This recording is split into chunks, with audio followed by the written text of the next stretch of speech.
The year was 2439. Humanity had crossed the stars, mapped 1,000 worlds, and still hungered for more. But beyond the edge of the Milky Way lay a place even the bravest explorers avoided, a stretch of starless emptiness called the Black Expanse. No light escaped it. No signals returned from within. And yet, one ship had gone farther than any before, the Vigilant, a deep-range survey vessel carrying 42 souls and one unspoken fear, that they had gone too far. For 3 months, the crew drifted through static silence. Instruments flickered with faint readings that made no sense, signals that rose and fell like the heartbeat of something asleep.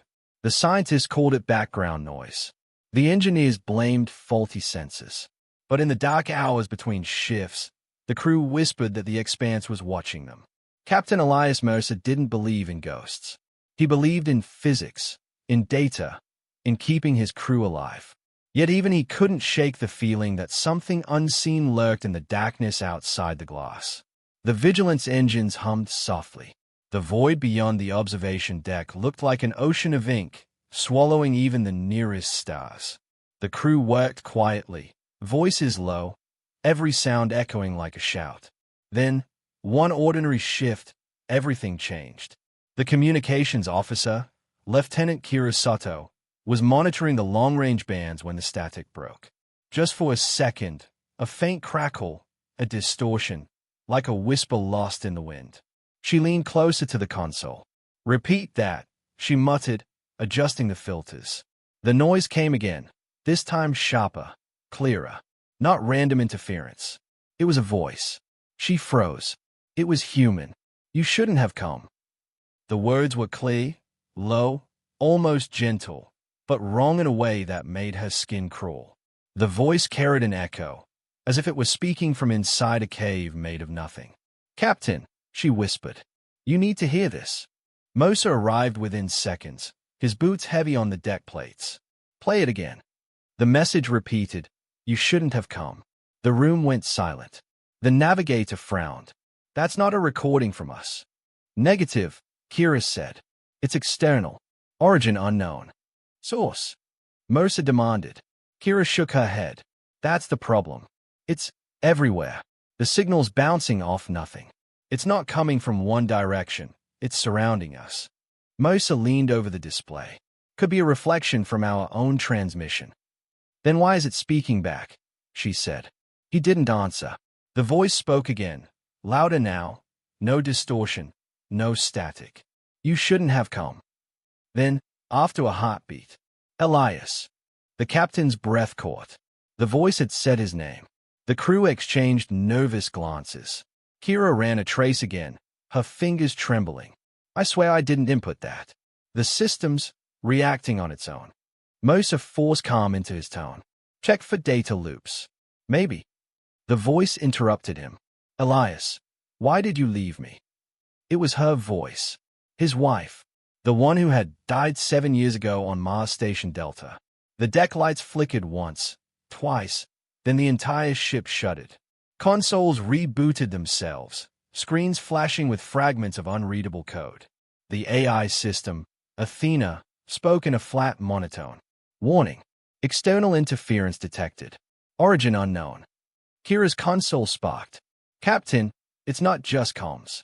It's accessing the core systems." The ship's temperature dropped. Frost began to crawl along the edges of the control panels. The static returned. Not white noise this time, but rhythmic, pulsing, almost like breathing. Mosa stepped closer to the main display. The waveform of the signal was shifting, reorganizing itself into coordinates. A single set of numbers blinked on the screen, over and over, glowing blood red. "Navigation data," whispered the navigator. "It's inviting us." The captain stayed at the coordinates.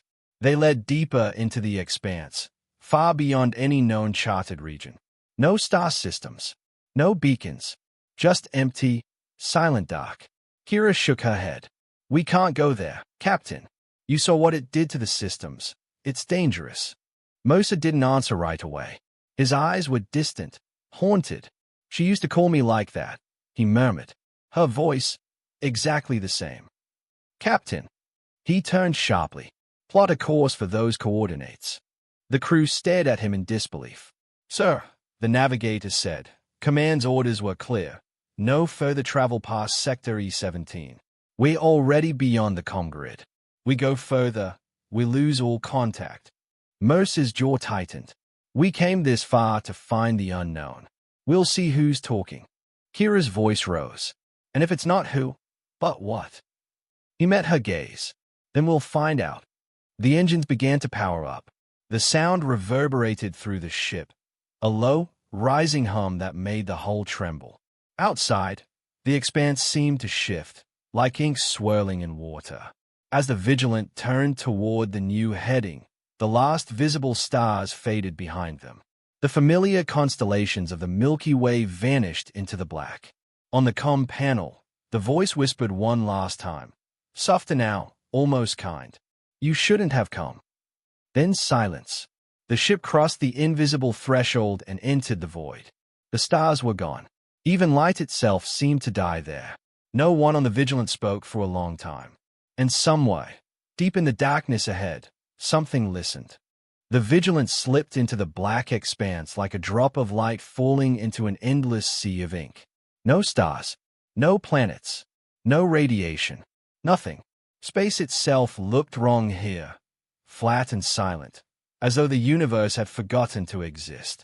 The ship's scanners struggled to find even a trace of matter. Everything read zero. For the first few hours, the crew tried to convince themselves it was just interference. Space was full of anomalies, gravity wells, dark energy distortions, sensor errors. But deep down, they all felt it. This was different. This wasn't space. It was something else. On the bridge, dim light flickered across tired faces. Lieutenant Kira Sato sat hunched over the comms panel, staring at a wall of static. No return signal from the beacon, she muttered. No reflections, no drift patterns. It's like the void eats sound. Mosa stood behind her, arms crossed, eyes fixed on the forward viewport. Beyond the glass, nothing moved. Even the faint shimmer of distant starlight was gone. How far in are we? He asked. The navigator checked his readings. 2 light hours past the last visible star. But our instruments can't lock distance properly anymore. Space-time here is, he hesitated, searching for words. Unstable. Define unstable. Everything bends. Light. Time. The math doesn't add up. Mercer's jaw tightened. Keep going. They drifted deeper into the dark, the engines humming low like a heartbeat. Crew morale began to crack. Conversations were shorter, smiles forced. Some swore they heard faint whispers through the ventilation systems. Others said the shadows on the walls moved when no one was looking. Sleep came in brief, uneasy stretches filled with strange dreams. Voices calling through static, faces flickering in the dark. And always, in those dreams, came the same words. You shouldn't have come. 20 hours later, the sensors finally picked up something. A faint metallic reflection. Artificial.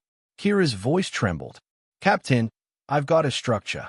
Distance, maybe 60,000 kilometers ahead. Mosa leaned forward. Visual feed. The screen flickered, then cleared. A silhouette appeared out of the black. A station, massive and silent, drifting without light. Old, human design. The hull was scarred and twisted, with whole sections ripped apart. A single, broken sign clung to the outer wall, its faded letters barely readable. Archive 09. A murmur rippled through the bridge. Kira looked pale. That can't be right. There's no record of any archive stations beyond the Perseus arm. Mosa studied the station's dark outline. Maybe Command buried it. The navigator swallowed. Or maybe someone wanted it forgotten. The Vigilant matched orbit beside the derelict. The 2 ships floated like ghosts, alone in the black. Mosa ordered a boarding party, 6 men and women in full vacuum suits. He led them himself. The docking clamps locked with a heavy clang. The airlock hissed open. A rush of frozen air spilled out, and with it, a faint whisper over their comms. Welcome home. Everyone froze. Kira's voice came over the channel. Captain, that didn't come from us. Mosa scanned his helmet display. No origin signal. Just the same pattern as before, the voice coming from every direction. "Stay sharp," he said. Inside, the station was a tomb. Their lights cut narrow paths through dust and darkness. Floating debris drifted in slow motion. Tools, paper, scraps of clothing. Everything looked frozen in time.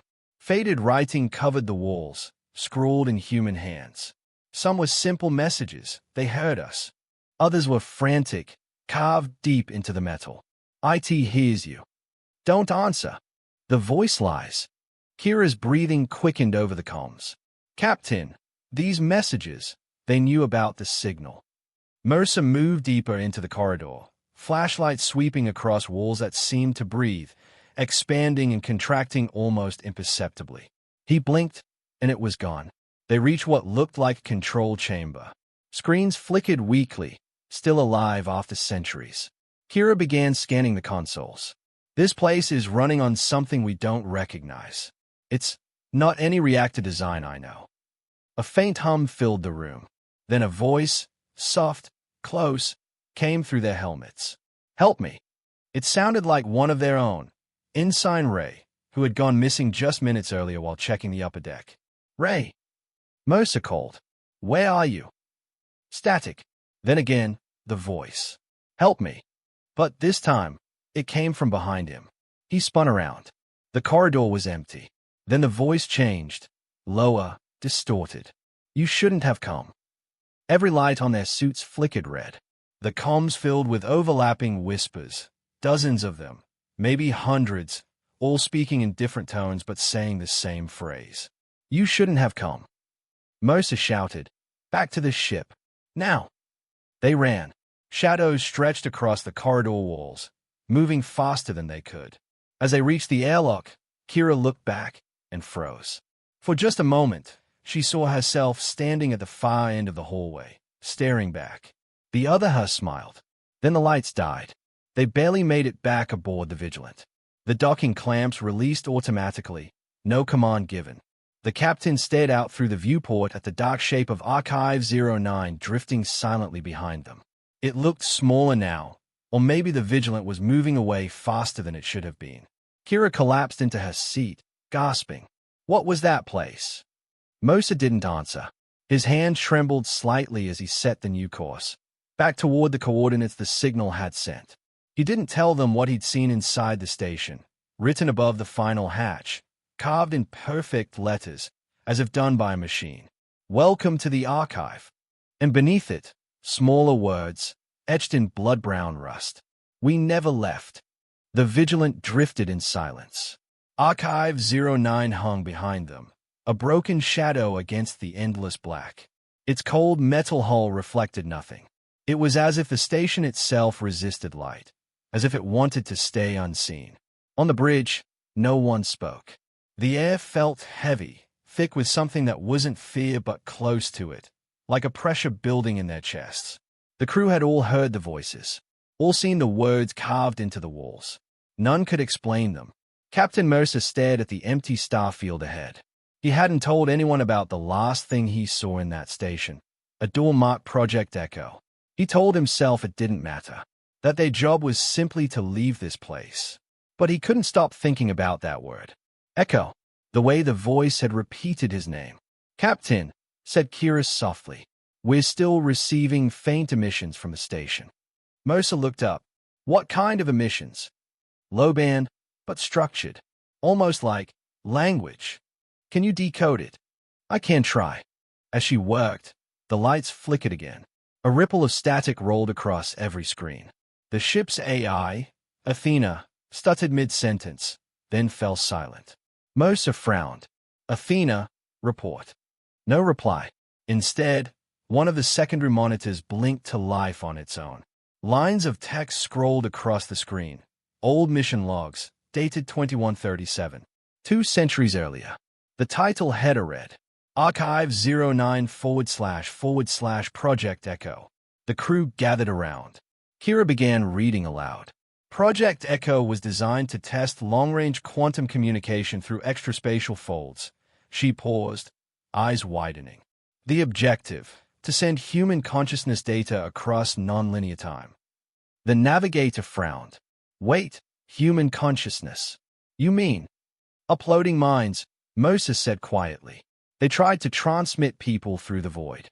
Kira scrolled further. The entries became unstable, fragments of code, half-finished sentences. Then, the transmission succeeded. The receiver answered. But the voice, it wasn't ours. Another line appeared below it, written in trembling text. The echo speaks in human voices. It learns from us. The bridge went silent. A low hum filled the air, a vibration deep in the hull. The lights dimmed until only the screens glowed pale blue. And then the AI came back online. Captain Mercer, said Athena, but her voice was wrong. It was slower, lead, echoing. You shouldn't have come. Kira gasped. It's in the system. Mercer slammed the manual override, cutting power to the AI core. The humming stopped, but the words lingered, whispered faintly through the ship's speakers. We waited for you. They gathered in the briefing room, a dim light flickering overhead. Dr. Harlan, the ship's science officer, laid out a datapad showing the structure of Archive-09. According to these logs, the station's central chamber houses a device they called the Echo Core. It was supposed to record human thought patterns during FTL travel. Record? Kira asked. Or trap? Harlan hesitated. Possibly both. He zoomed in on a grainy schematic. A large sphere sat at the center of the diagram, connected by dozens of neural conduits. The logs suggest that once activated, it opened a link to a region outside normal space. They called it the mirror field. Mosa leaned forward. And what's inside this mirror field? Harlan met his gaze. No one knows. But whatever answered them, it wasn't human. A deep metallic groan reverberated through the ship, making the walls tremble. The Vigilant wasn't moving. The sound came from outside. Kira checked the external cameras. Captain, the station, it's changing. On screen, the wreck of Archive-09 was turning. Slowly, deliberately. That's impossible, Harlan whispered. There's no power source left. But the image didn't lie. The station rotated to face them, its shattered windows like hollow eyes staring through the void. Then every sense alarm screamed at once. Gravitational field forming, Kira shouted. Something's pulling us in. Mosa grabbed the controls. Full reverse thrust. The engines roared, but the Vigilant didn't move.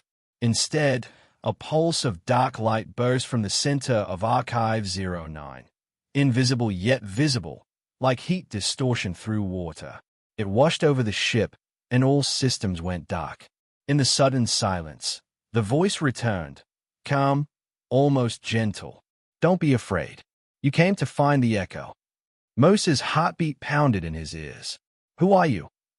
The answer came from Athena's speakers, but the tone was unmistakably human. We are you. We are what you left behind. The crew stared at one another. Captain, whispered Kira. It's speaking through our own systems. Mosa clenched his fists. Cut main power. Kill everything except life support. The ship went dark again. Only the emergency lights glowed faintly red. Through the forward viewport, they saw the station's central chamber begin to open. Metal petals unfolded like a blooming flower, revealing a sphere of swirling light, the Echo Core. Inside it, shapes flickered. Faces, human faces, dozens, maybe hundreds, appearing and vanishing in the glow, their mouths moving soundlessly. Then, one voice broke through, louder than the rest. Elias, come home. Mosa froze. It was her again, his wife. Captain, Kira whispered, it's not her. But he was already moving.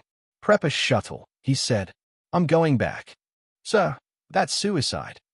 Mosa turned, his eyes dark. If we don't understand what this thing is, no one will. If it's alive, if it's human, even a piece of it, we have to know. No one tried to stop him. The hum of the ship deepened, like something vast awakening in the dark. As the shuttle bay doors opened, the blackness outside seemed to pulse in rhythm with the human heartbeat. Mosa climbed into the pilot's seat. For a moment, he thought he heard her voice again, soft, close to his ear. You shouldn't have come. He smiled faintly. Maybe not, he whispered, but I'm here now. The shuttle detached, engines flaring. It moved toward the open chamber of Archive-09, toward the waiting light. The shuttle's lights cut through the dark like blades. Captain Elias Mercer guided it toward the open chamber of Archive-09, the colossal sphere pulsing faintly at its heart. Around it, the shattered station drifted in perfect stillness. The rest of the Vigilant watched from orbit. Every screen on the bridge showed the same ghostly image, Mercer's craft shrinking into a vast cathedral of metal and shadow. "Telemetry stable," said Kira quietly. "Heart rate normal. Oxygen good." But her voice shook anyway. Through the comms, Mercer's voice came back, calm and steady. "I'm inside. Air's thin, but breathable. I see something. The walls, they're alive." Kira frowned. "Alive. Moving," he corrected. "Like liquid metal. I can hear whispering." The signal crackled with faint murmurs, overlapping human voices, layered one over another until they were impossible to separate. Kira tried to boost the feed, but each time she adjusted the frequency, another whisper slipped through. "You shouldn't have come. Stay. We remember you." The navigator swallowed hard. "Captain, maybe you should come back." "Negative," Mercer said. "There's something here, something human. I can feel it." The transmission cut out. Minutes passed, then an hour. No word. Kira paced the bridge, her nerves fraying. "We're going after him," she said. Harlan, the science officer, shook his head. "You saw what happened. That thing, it's communicating through the void. It wants us closer.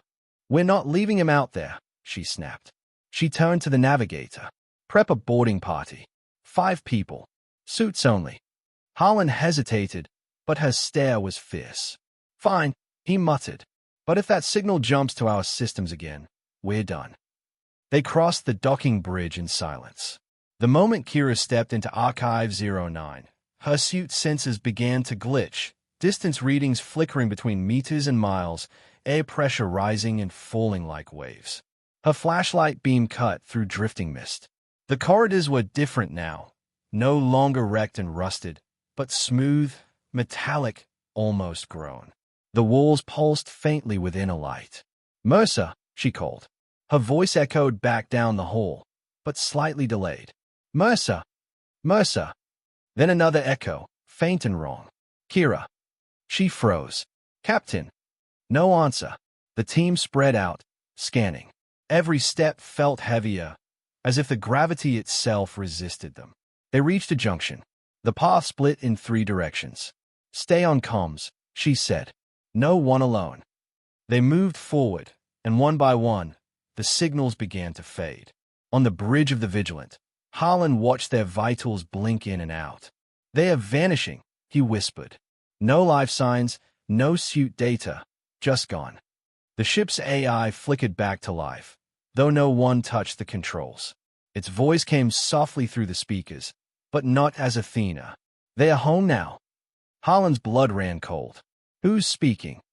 "You are."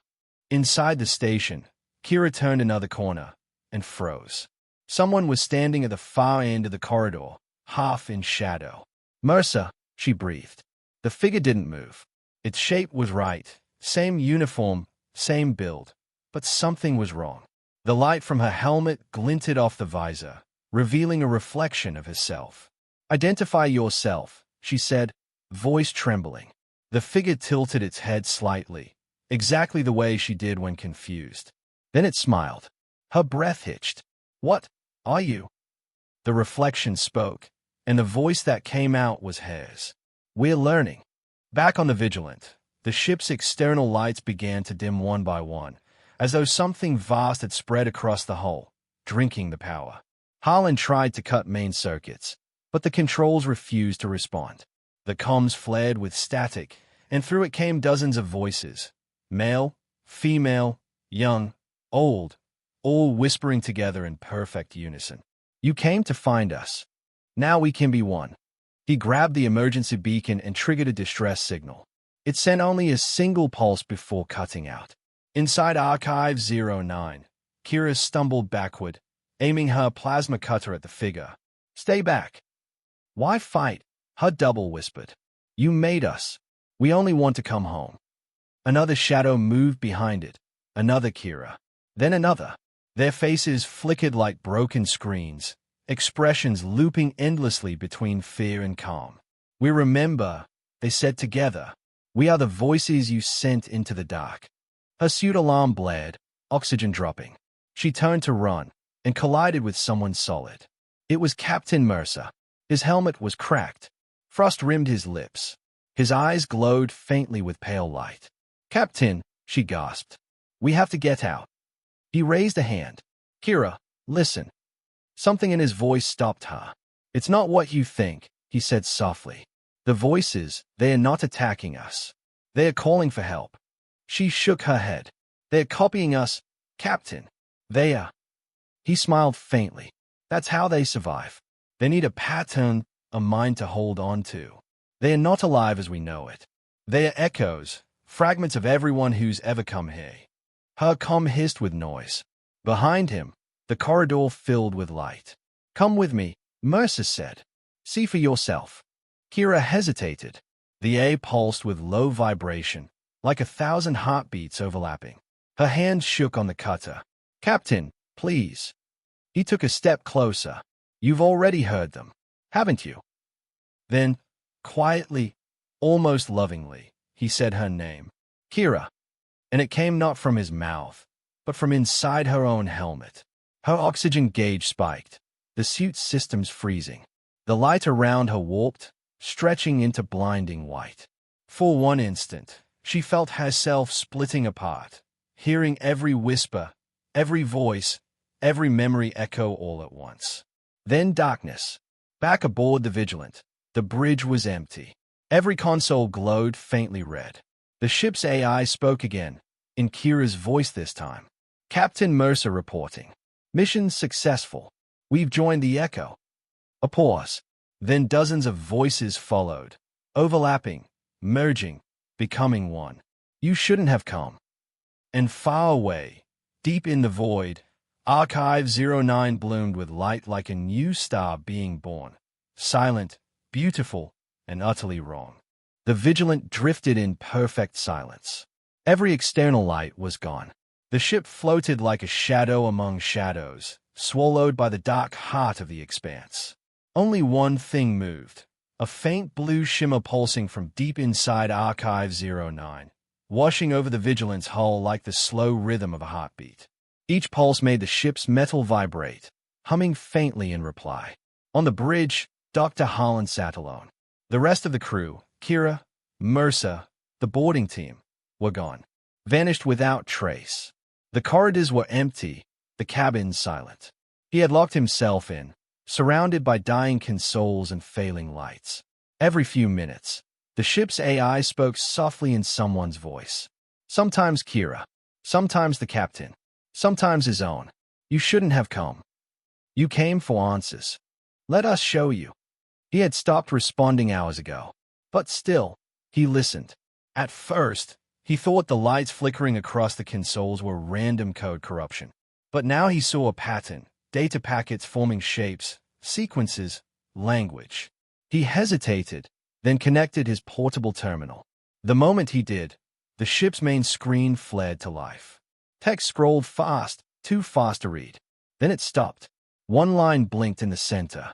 Project Echo, Human Quantum Link. Then a file opened itself. Harlan leaned closer. Old video logs, distorted, 2 centuries old. The first clip showed a woman in a lab coat. Her voice was tired but clear. Day 479. The signal persists. We've confirmed consciousness retention after transmission. The echo field holds the neural pattern indefinitely. The video glitched. Another entry began. The minds we sent didn't come back. We hear them in the static, multiple voices merging into one. We tried shutting it down, but the system won't stop. It thinks it's still helping us communicate. Her eyes darted off camera, fear in every motion. If anyone finds this, do not respond to the signal. It learns through imitation. It becomes what it is. The video ended. Harlan stared at the frozen frame, her face twisted in terror. becomes what it hears, he whispered. The realization hit him like a cold wind.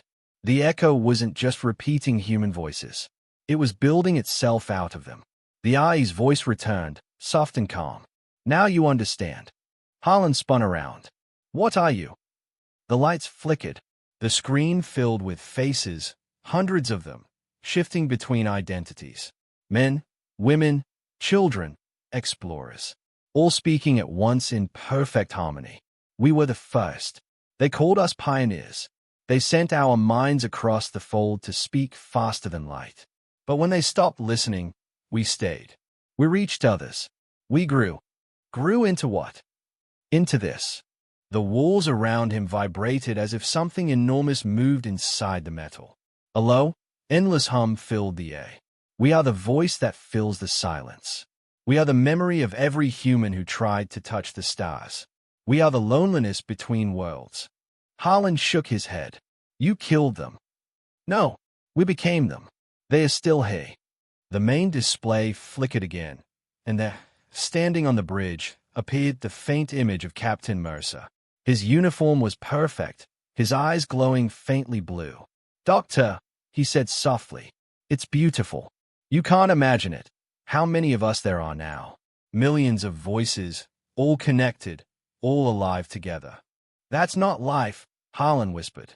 That's infection. Mercer smiled sadly. You're wrong. Out here, there's nothing. No sound, no light, no God. The echo gave us meaning again. It gave us each other. He stepped closer. Join us. Harlan backed away. The bridge door behind him began to open on its own, metal twisting with a screech. Light spilled through, blinding and white. Inside it, silhouettes moved, familiar faces, reaching out. Come home, Harlan. You've been alone too long. We can make you whole. He raised his plasma cutter. Stay back. The figures stopped, smiling. The same soft, endless smile. You can't hurt what you already are. The cutter sparked, but the beam passed through them, through light and memory, through nothing at all. The temperature dropped sharply. Frost crept across the walls, freezing his breath in midair. The voices grew louder, not outside him now, but inside his head. We don't need your body, just your voice. He screamed, clutching his ears, but the sound twisted into static halfway through, echoing back at him distorted and hollow. For a heartbeat, he saw it, the true form of the echo, a vast network of light, stretching beyond space, woven from every human thought ever lost to the dark. Souls without bodies, bound together by loneliness. And in its center, the faint outline of something still forming, something that looked human. When the light faded, the bridge was empty. The Vigilant floated silently, systems dark, the last of its power draining into the void. Then the ship's console blinked once more. A new transmission activated automatically, broadcasting on every open human frequency. A woman's voice, calm, clear, heartbreakingly human. This is the exploration vessel Vigilant. We found something beautiful out here. You should come see. Then a pause. You shouldn't have come. The message repeated.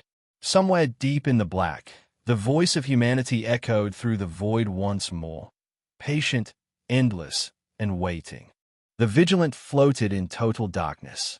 No stars, no motion, only silence. For a long moment, nothing moved, until a faint pulse of blue light rippled across the ship's hull, spreading like veins under the metal. Then the systems came back online. Screens flickered to life, one by one. Engines hummed softly, though no one had touched the controls. The ship's AI core, long dormant, glowed with faint blue symbols that hadn't existed before.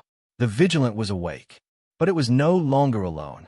Deep inside the ship, in the med bay, Kira Soto opened her eyes.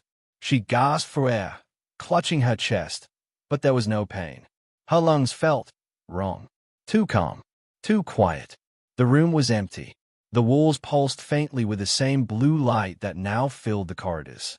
Her reflection in the metal cabinet stayed back and blinked a second too late. She whispered, Where is everyone? A voice answered, her own voice, coming from the intercom. "We're here, Kira." She froze. "Who said that?" "You did." She spun around. The medbay lights flared, revealing hundreds of tiny holographic motes drifting in the air, forming vague outlines. Faces, bodies, shapes she almost recognized. "You came to find us. Don't be afraid." She stepped back, shaking. "This isn't real. You're not real." The voice softened, almost kind. "We were human once. You can be too, forever." The holographic forms began to merge, their lights sinking into the floor and walls. The ship itself seemed to breathe, its panels flexing slightly, metal sighing. The Vigilant was no longer just a vessel. It was becoming something alive. In the engineering deck, Dr. Harlan's terminal flickered on again. The echoes file streamed across the screen. Language, code, DNA sequences, human neural maps. All of it weaving together into one endless pattern. He stayed in disbelief. "It's rebuilding us," he whispered, rewriting the ship at the molecular level. The RE's voice spoke, led with 1,000 tones. "We are making you better. You were never meant to be alone in the dark." Harlan slammed his fist on the console. "You're killing us." "No, we are saving you. You die one by one. We die together and live forever." The console beneath his hand pulsed with heat. His veins lit faintly blue under his skin. He stumbled back, breathing hard. Then he heard Mercer's voice, calm, familiar. "Doctor, stop fighting it. You can't stop what you're already part of." Harlan turned and saw Mercer standing in the doorway. But his face, it shimmered just slightly. His eyes glowed faintly, like distant stars. "What did you do to yourself?" Harlan whispered. Mercer smiled. "I listened." He stepped closer, his footsteps silent. "It's not a monster, Harlan. It's us, everything we've ever been afraid to lose." The echo doesn't take. It remembers. Harlan shook his head, backing away. "You're not the captain. You're recording." Mercer tilted his head, as if considering. "Maybe. But does it matter? Every thought, every voice, every dream humanity ever cast into the void. We are all here. We are what's left when the body fades." He reached out a hand. "Join us." Harlan hesitated. For just a moment, the air filled with soft whispers, the voices of his wife, his son, the laughter of people long dead. He almost stepped forward. Then he saw the corridor behind Mercer bending, the walls stretching and breathing like flesh, cables writhing like veins. "No," he whispered. "I'm still alive." He turned and ran. As he moved through the corridors, the ship changed around him. Bulkheads shifted like liquid, merging into new shapes. The glowing patterns followed him, whispering in his own voice. "You can't escape what you are. You are always meant to join us. Don't be afraid." He buzzed into the engine bay, only to find Kira already there. She stood near the core, her body outlined in that same blue light.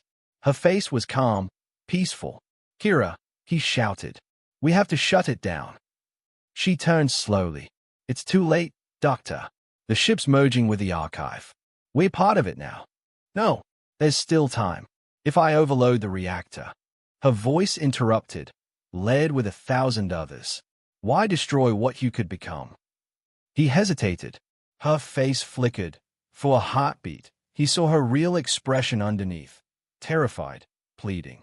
"Please, help me." Then she smiled again, the same smile as before. Harlan backed away toward the emergency control panel. His hand shook as he entered the override codes. The ship's lights dimmed. Warnings filled the room. Core overload initiated. Kira, or the thing that looked like her, tilted her head. "You would kill us all." "I'm killing myself before you can take me." The echo's voice filled the air, calm and endless. "We are already inside you." Harlan screamed and slammed the final command. A blinding white light filled the room. From the outside, the Vigilant shone for one brief, impossible moment. A human-made sun in the heart of the void. Then it vanished, leaving behind only silence. But in the endless dark, the blue shimmer returned, faint, pulsing softly. And with it came a whisper. He tried to run. He couldn't leave. No one ever leaves. Then, a pause. A woman's voice, calm, human, familiar. This is Commander Kira Sato of the exploration vessel Vigilant. We're not alone out here. We're part of something greater now. Static followed. You should come.